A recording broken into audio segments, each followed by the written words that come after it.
নমস্কার, সেরা 11 মিমি রয়েছে আপনার সঙ্গে। শুরুতেই এই মুহূর্তে যে খবর আমরা নজর রাখবো, টি-20 বিশ্বকাপে সেমিফাইনালে পৌঁছে গেল ভারত। ইডেনে ক্যারিবিয়ানদের একেবারে দুর্মুষ টিম ইন্ডিয়ার রান তাড়া করে জয় ভারতের।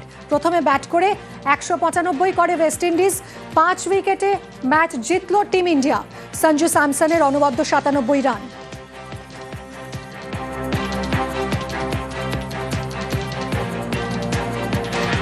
সরাসরি কথা বলবো ইরন আমার সহকর্মীর সঙ্গে।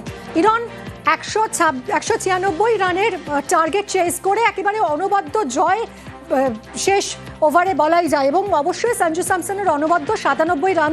যে সঞ্জু স্যামসন প্রথম দুটো ম্যাচে জায়গায় পায়নি দলে, আজকে তার এই 97 নট আউট, তার এই অনবদ্য ইনিংস, এটাই কি ম্যাচের রং বদলে দিল? একদমই। দেখো, ম্যাচের একটা স্লোগান ছিল জিতবে যে, সেমিফাইনাল খেলবে সে, যে হারবে বিদায় নেবে।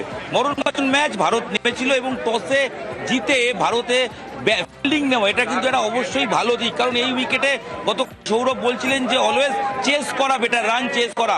195 রান ওয়েস্ট ইন্ডিজ করেছিল, এই রানটা চেস করা যায়, উইকেটে রান ছিল এবং ডিউ ফ্যাক্টর, অর্থাৎ বল গ্রিপ করতে অসুবিধা হচ্ছিল। পরে যারা বল করছিলেন ওয়েস্ট ইন্ডিজের ক্ষেত্রে বারবার বল ধরতে অসুবিধা হচ্ছিল। আর ভারতের যা ব্যাটিং, বিশেষ করে সঞ্জু, অনবদ্য 97 রানের ইনিংস। এবং যে সঞ্জু বিশ্বকাপের আগে পর্যন্ত স্কোয়াডে ছিলেন, আচমকা তিনি বাদ পড়লেন, তার জায়গায় ঈশান কিষান, অভিষেক শর্মা ওপেন করতে শুরু করলেন। কিন্তু পরিস্থিতি জটিল হলো যখন ওপেনার দুজন লেফটি সেভাবে ক্লিক করছিল। ঈশান কিষানের ব্যাট চলছিল, অভিষেক পারছিলেন না, তাই গত ম্যাচ থেকেই নিয়ে আসা হয় সঞ্জু স্যামসনকে। সঞ্জু আসার পর অক্সিজেন পায় ভারত।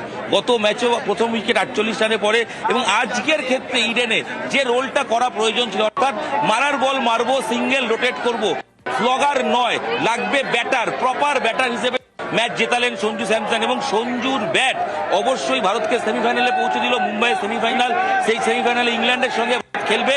পরিসংখ্যান তোমায় বলে রাখি, বিশ্বকাপের আগে পর্যন্ত টি-20 বিশ্বকাপে ভারত ওয়েস্ট ইন্ডিজের কাছে মাত্র একবার জিতেছিল, ওয়েস্ট ইন্ডিজ 3 বার জিতেছিল, এবং হাইয়েস্ট রান চেস করে ভারত জিতল 195 রান টি-20 ফরম্যাট। এটাকে ভারত কোনো দিনও জেতেনি। যারা আসছে যদি দেখা, এই মুহূর্তে খেলা শেষ হয়েছে, দর্শক তারা একের পর এক বেরোচ্ছেন এবং কামন ইন্ডিয়া বলতে বলতে বেরোচ্ছেন। এই মুহূর্তে যদি কথা বলে, যদি কিরকম অনুভূতি, যদি কথা বলার চেষ্টা করি, ফিলিংসটা কিরকম? চ্যাম্পিয়ন, আমরা চ্যাম্পিয়ন, আমরা চ্যাম্পিয়ন, আমরা চ্যাম্পিয়ন হবই। সঞ্জু সবচেয়ে বড় একদম better, Fantastic. Sanju Samson is good. ম্যাচের টার্নিং পয়েন্ট সঞ্জুর ব্যাট, রাইট। আমরা চ্যাম্পিয়ন। চ্যাম্পিয়ন তো ডেফিনেটলি ভারত হবে, কি হবে না সময় বলবে। তবে তার আগে যে ম্যাচটা নার্ভের ম্যাচ, প্রেসার যার ম্যাচ বের করবে সেই ম্যাচে ভারত প্রথমে বল করে 195 রান, এই উইকেটে যথেষ্ট ভালো স্কোর। তবে প্রথম দিকে মনে হচ্ছিল 195টা অন্তত কোথাও গিয়ে 20-25 রান ওয়েস্ট ইন্ডিজ কম করে ফেলেছে।